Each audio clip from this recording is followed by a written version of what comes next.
A gente chama a Marilu Cabanhas. Bom dia, Marilu. Oi, Glauco, bom dia a todos e todas que estão acompanhando aqui o Jornal Brasil Atual. E a gente vai falar agora sobre um projeto incrível. É uma associação que desenvolve projetos de inclusão de jovens indígenas em universidades. E a gente está aqui com o Gibran Paté, ele que é presidente da Associação Empodera. Tudo bem, Gibran? Bom dia, prazer em recebê-lo. Bom dia, Mailu. Bom dia a todo mundo. Agradecido aí mais uma vez pelo convite aí. Muito obrigada. E o Claudemir Vaz, que é indígena Caingangue, ele que é estudante do curso de Medicina na Universidade Federal de Santa Catarina, mora também lá em Araranguá, na cidade catarinense. Claudemir, seja bem-vindo. Bom dia. Oi, Claudemir. Bom dia. Agora sim. Tudo Bom bom? dia, tudo bem? É um prazer estar com vocês aqui. Meu nome é Prazer Claudemir, tudo de bom.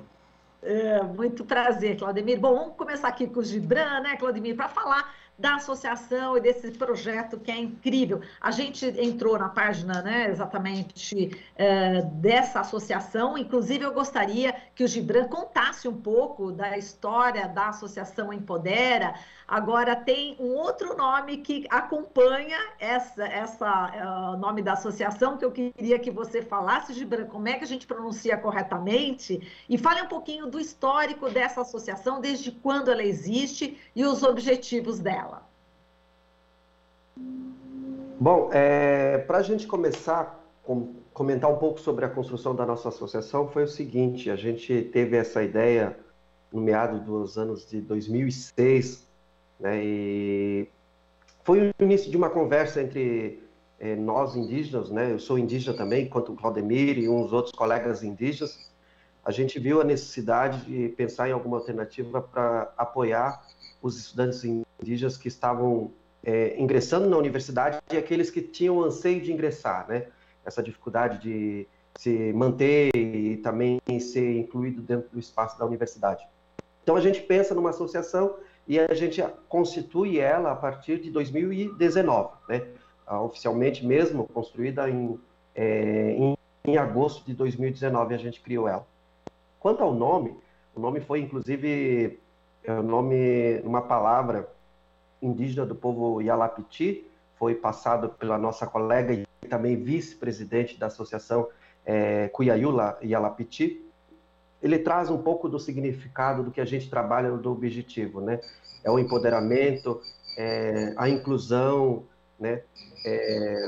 A autodeterminação dos povos indígenas. Então ele vai um pouco além disso, ele trabalha esse nome, ele vem desse caráter também. Empodera Atachá, como é que a gente fala? Empodera Atachá. Atachá. Empodera Atachá. Exatamente, por isso que eu exatamente. entender como é que a gente fala direitinho, que eu não quero falar errado. Muito bem. Gibran, e agora, eu estava vendo já no início aqui do site de vocês, falando sobre a quantidade de indígenas em relação aos dados do IBGE, e a gente percebeu aqui, em terras indígenas, 517.383 indígenas, o que representa 57,7% da população indígena.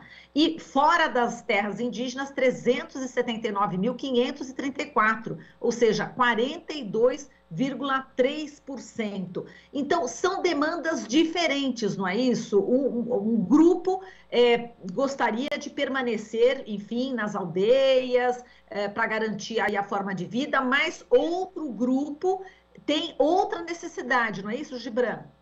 Exatamente, exatamente. A gente tem trabalhado e tem pensado nesse sentido. A gente nunca trabalhou no sentido de trazer indígenas para a cidade sem a necessidade ou talvez pelo mesmo anseio da mesma pessoa, né? A gente tem trabalhado com indígenas que têm anseios de vir para a cidade para ir para a universidade ou ser incluído também no mercado de trabalho, né? Porque a gente tem duas frentes de trabalho, a questão da inclusão dos indígenas no mercado de trabalho e também a inclusão dos indígenas no espaço da universidade, que são duas frentes que a gente tem trabalhado, mas como sempre você mesmo relatou, com esse cuidado, né, de a gente não fazer o inverso do que vem se trabalhando. Exato. Agora, o Claudemir Vaz, ele que é estudante do curso de medicina, um dos cursos mais difíceis, né, para a gente entrar. E eu queria que você falasse, Claudemir, dessa sua experiência, como é que foi que você conseguiu entrar, em que ano que você está, e o que que você almeja, né, com a formação da medicina? Então, eu iniciei o curso de medicina em 2019, a partir do segundo semestre, né? Então, no segundo semestre de 2019 eu ingressei. Eu conheci a associação em 2019 também, na fase de construção dele, e aí a associação me ajudou muito, né, no meu ingresso. Eu entrei com a visão que seria mais um aluno, mas a gente não consegue ser mais um aluno na universidade, até porque a gente vem de uma realidade, de uma formação educacional diferenciada dos colegas, né? E eu sofri pra caramba na chegada, porém eu consegui dar a volta por cima. Estou na quarta fase já do curso e pretendo tão logo, né, voltar como um médico indígena caingangue para meu povo novamente. Legal. Agora, esse sofrimento, em que nível que se dava esse sofrimento seu no início, Claudemir? Adaptação. Foi adaptação mesmo, porque o curso ele era uma metodologia diferenciada, né? Um curso utiliza a metodologia PBL, e aí tu tem que falar, né? Tu tem que se manifestar, tu tem que mostrar seu conhecimento através da fala. E nosso povo vem com uma cultura, uma falando, a outra fica escutando. E nisso foi um ponto fraco que eu tive que superar e ir contra, no caso, a minha cultura do respeito e ter que me manifestar para poder expor meu conhecimento também.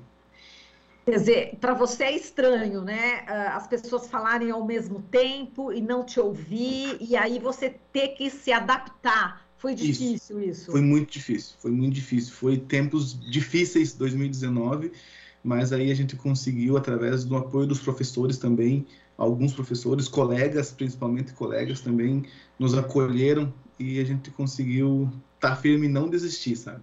Entendi. Dá para você dar um exemplo para a gente, na prática, como é que foi essa adaptação, ou enfim, como é que você se sentiu um pouco perdido nesse momento, enfim, dessa fala que não era ouvida?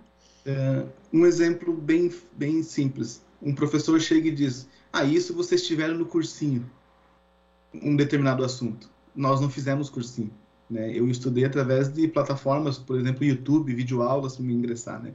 E eu não tive muito da base para a medicina. Então, os professores colocavam nós como iguais, né? Vocês são todos iguais, vocês tiveram no cursinho. E eu não tive cursinho, né? Então, aí já foi o início. Uma barreira, né? Tá certo. Tem outro exemplo que você gostaria de dar? O outro exemplo é com relação a essa questão da fala, né? O curso, como ele é um curso diferenciado da metodologia, busca o conhecimento prévio, né? Então, muitos assuntos abordados que tu precisa ter o conhecimento prévio, eu não tinha esse conhecimento prévio. Eu tinha que estudar. Então, aí foi uma outra barreira também. Então, agora a gente conseguiu se adaptar e estamos firmes aí no curso. Muito bem. Agora, Gibran, o Claudemir falou exatamente de um ponto importante, né, que é o cursinho. E a gente sabe que vocês estão fazendo aí fizeram parcerias justamente para dar essa base para os estudantes indígenas. Conta para a gente desse setor aí de parcerias para o cursinho. Bom, como a gente já comentou desde o início da apresentação, a gente tem trabalhado isso, buscando parcerias, né, através de cursinhos pré-vestibulares, cursinhos populares. Aí neste momento, a gente fechou uma parceria junto com o CUJA da Unifesp, né, da Universidade Federal de São Paulo. A gente tem uma parceria também com a Educafo Brasil, né, que é uma parceria bacana também, que vem de uma metodologia de formação voltada a escolas públicas, né, da população negra e tal. Então, uma coisa bacana. A gente também fechou uma parceria com outro cursinho pré-vestibular, que como é que é o nome?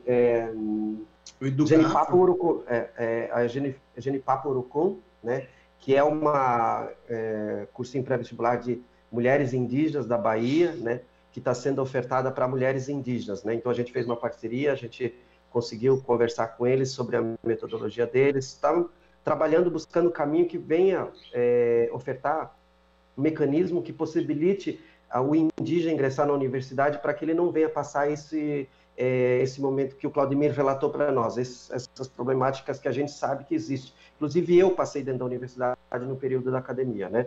Então, a gente trabalha isso, a gente já fechou parceria também com alguns professores voluntários que estão trabalhando com os indígenas, entrando em contato, conversando com eles, buscando alternativa que possibilite o melhor ensino para as mulheres e os meninos indígenas. Entendi. E, Gibran, qual que é a tua formação?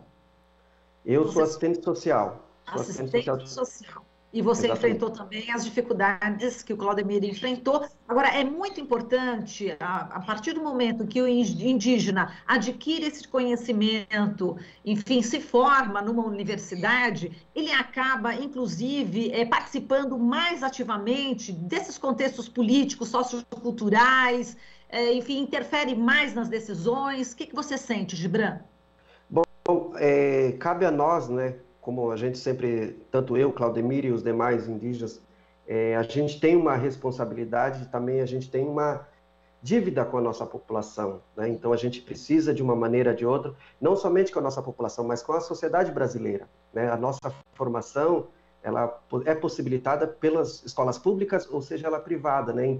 Vem de recursos públicos, então a gente tem uma dívida com a sociedade brasileira, mas com também a sociedade indígena também. Então a gente presta esse serviço, a gente faz esse trabalho e a associação constituída, ela vem nesse sentido, vem nessa direção, né, de prestar esse serviço para a população indígena, seja ela através desses cursinhos pré-vestibulares que a gente está trabalhando e também seja ela através da inclusão dos indígenas em espaços públicos ou privados, né, que é importante nesse momento tão difícil que a gente vive e a que a gente sabe neste momento que a gente está passando dessa pandemia aí, que a gente percebe o quanto é tão necessário a participação indígena, esteja ela onde estiver, né? Seja no espaço público ou privado, que é tão importante, até porque isso dá uma autonomia, também dá a voz à população indígena, que é tão importante neste momento.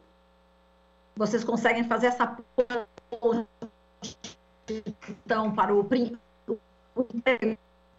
trabalho? É isso, Gibran? Tu pode repetir de novo, que deu uma cortada? Pode repetir de novo, que deu uma cortadinha? Tranquilo. Gibran, em relação ao ingresso, né, no mercado de trabalho, então vocês também fazem essa ponte, né, entre os indígenas e as empresas? Exatamente, a gente tem trabalhado isso, né, a gente tem buscado mecanismos que possibilite, inclusive, o indígena a ingressar seja ela no espaço das empresas públicas ou privadas, né? No nosso site, ele tem um detalhamento muito melhor. Se as pessoas tiverem curiosidade, é só ingressar no nosso site, né? O site é ipodera.ataxá.com.br. Ele tem um detalhamento específico, como é que os indígenas podem incluir, inclusive, seu currículo, né, dentro da plataforma nossa, e a gente, através disso, faz um levantamento, busca empresas que tenham interesse de trabalhar com o indígena, tenha dentro do seu espaço corporativo um indígena, seja ela da área formativa que ela tenha, né? Seja ela desde a graduação, seja mestrado, doutorado ou graduação, ou até o nível médio. Então a gente busca as empresas e oferece o currículo para essas empresas. Interessante. Seria até importante vocês entrarem em contato com o Instituto Etos, né, do nosso querido Caio Magri, ele que é o representante ali, de repente faz uma parceria aí com o Instituto Etos, a gente pode até fazer uma ponte aí, viu? Mas olha, Gibran, vamos falar aqui, eu queria repercutir, inclusive, o Claudemir com você, sobre a professora indígena que foi eleita para presidir a Constituinte, enfim, aqui no Chile, né? A Elisa Loncon, ela do povo Mapuche, é uma linguista, professora da Universidade de Chicago, dos Estados Unidos. Isso é um incentivo, isso deve ser, assim, uma inspiração para vocês, não é? Sim, com toda certeza. Eu acho que os ventos estão soprando novamente sobre a nossa América Latina, América do Sul em geral, né? Isso faz com que, tanto no Brasil também, a população indígena começa a se interessar, né? Que até uns tempos atrás a população indígena não tinha muito essa afinidade com a política partidária, né? Que a gente sabe que hoje é tão importante estarmos dentro desse espaço, né? Hoje a gente tem na Câmara dos Deputados a Joênia Wapichana, que é a única indígena deputada federal, e isso representa e hoje, nos movimentos que a gente teve agora, esses tempos atrás, em relação a medidas que estão sendo construídas contra os direitos das populações indígenas, a gente percebeu o quanto é importante estarmos fisicamente dentro do Congresso Nacional, né? E isso faz com que os próximos pleitos eleitorais, é importante a participação indígena, e também estarmos dentro desse espaço quanto importante para a defesa do nosso direito. Também levar a voz do povo indígena dentro do Congresso Nacional é importante. E a eleição da nossa parente no Chile, isso representa isso, mostra o quanto nós devemos estar atentos e devemos ter mais participação, né? Que esses novos ventos que estão soprando sobre a nossa América do Sul, América Latina, venha soprar sobre o Brasil também, né? Que a gente possa derrubar essas ideias, muitas vezes preconceituosas e muito machistas sobre a população indígena, né? Venha a ser derrubado cada dia mais com a participação indígena na política partidária, que é importante. Muito bem. Claudemir, como é que você está vendo também? Como você viu, né, a eleição? Diga. Olha, eu vi como uma luz, sabe? É uma luz, como o Gibran traz. Vejo que não só ela, quanto o Gibran como assistente social, presidindo a associação, é uma luz para nós.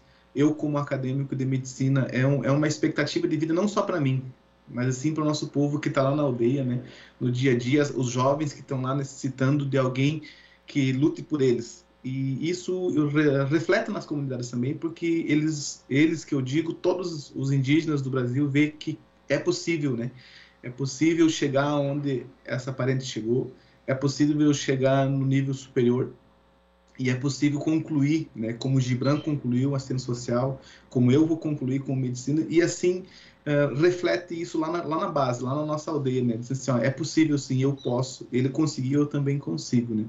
Mesmo com todas as dificuldades que a gente enfrenta no dia a dia, como o Gibran traz hoje, o governo que está hoje, está difícil, sabe? Muito difícil ser indígena, né? No Brasil hoje, está difícil, mas a gente não pode esquecer das nossas raízes, né? Dizer que é possível.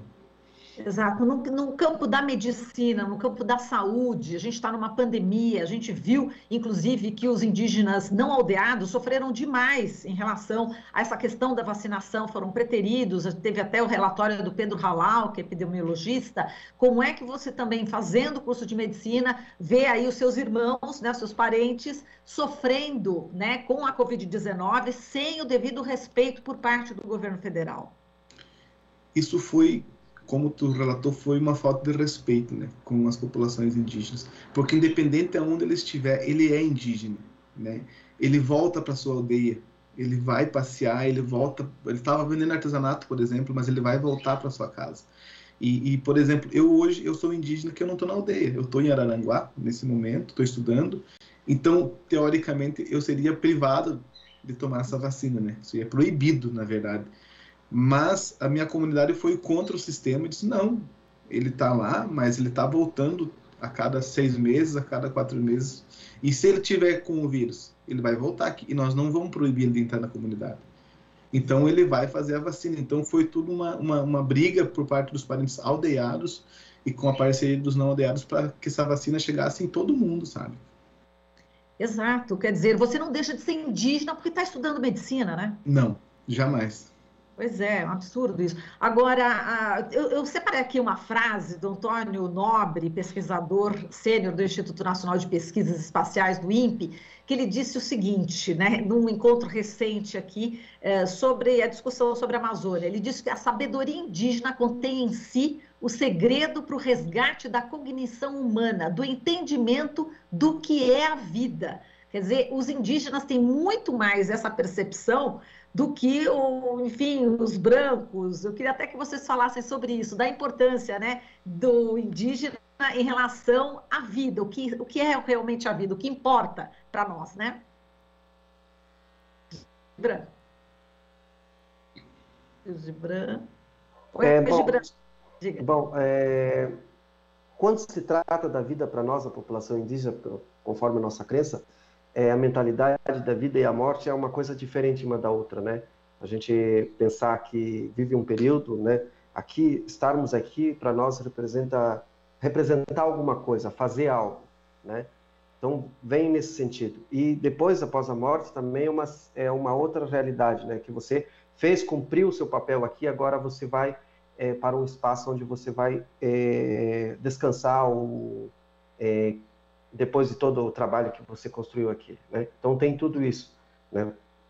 Cumpriu a missão aqui, vamos dizer assim, agora você vai descansar um pouco depois disso, né? E aí caberá, né, conforme a nossa cultura, caberá eu deixar alguma coisa para que os meus ancestrais, os meus antepassados fizeram comigo, né? Deixaram algo para mim. Então eu preciso deixar algo neste momento para que a geração que está neste momento possa seguir em frente para sobreviver e desfrutar do que eu deixei para eles. Tudo bem. Claudemir? Eu vou na linha do Gibran. Nosso povo é da mesma linhagem, né, da linhagem G, e pensa muito parecido.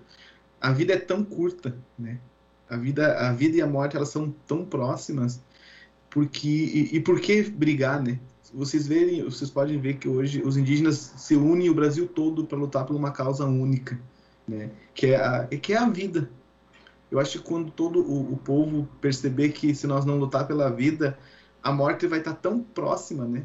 E o que legado iremos deixar, né? O que eu recebi e o que eu vou deixar para os próximos, né? Se ontem, quando eu nasci, eu tomei uma água já da vertente, tranquilamente brincando, por que hoje, quando eu for, eu não posso deixar também uma água limpa para os meus filhos, né? Então são coisas bem simples que dá sentido à vida. A luta dos povos indígenas é sobre a vida, né?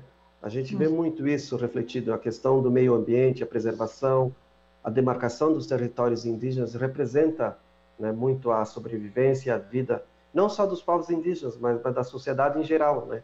Como o Claudemir fala, se não deixarmos um ambiente saudável para a futura geração, o que será deles, né? De quem será essa culpa, né? Então, a luta dos povos indígenas, a manutenção dos direitos deles, vem nesse sentido também. Perfeito. Gibran, para a gente encerrar, que a gente já está com o tempo aqui esgotado, eu quero que você fale sobre as necessidades da associação, do que os ouvintes, enfim, internautas, telespectadores podem ajudar essa associação. Vocês estão com uma campanha, queria que você falasse nesse finalzinho, enfim, de que maneira podemos contribuir com a associação? Nós estamos com uma campanha, e acho que estamos fazendo uma campanha de arrecadação para fazer pagamentos, né, dos alunos indígenas que estão ingressando no curso do Enem, que fizeram, aliás, e não conseguiram isenção da taxa de pagamento. A gente fez uma campanha para fazer o pagamento dessa taxa de inscrição deles. Toda essa campanha se encontra no nosso Instagram, né, no ipodera.ataxá, e também essas informações estão constando no nosso site. Se as pessoas puderem ajudar, auxiliar aí, né, para fazer o pagamento da inscrição dos indígenas que estão querendo fazer o Enem, ficaríamos muito agradecidos. Vocês precisam também de livros, de literatura, fiquei sabendo também. Exatamente. Todo esse material de estudo a gente precisa, né? Vestibular. Exato, vestibulando, e os cursinhos pré-vestibulares a gente aceita sim. Muito bem, então só repetindo, Empodera a taxa, x.com.br, para ajudar a associação Empodera a Taxa. Muito obrigada, Gibran, muito obrigada, Claudemir, um forte abraço para vocês e parabéns aí pela luta, hein? Valeu, muito obrigado. Um beijo, até mais. Falamos aqui com o Gibran Paté, presidente da Associação Empodera a Taxa, e a Claudemir Vaz, ele que é indígena Caingangue e está estudando no curso de Medicina na Universidade Federal de Santa Catarina. Aqui você ouve as notícias que os outros não dão. Jornal Brasil Atual.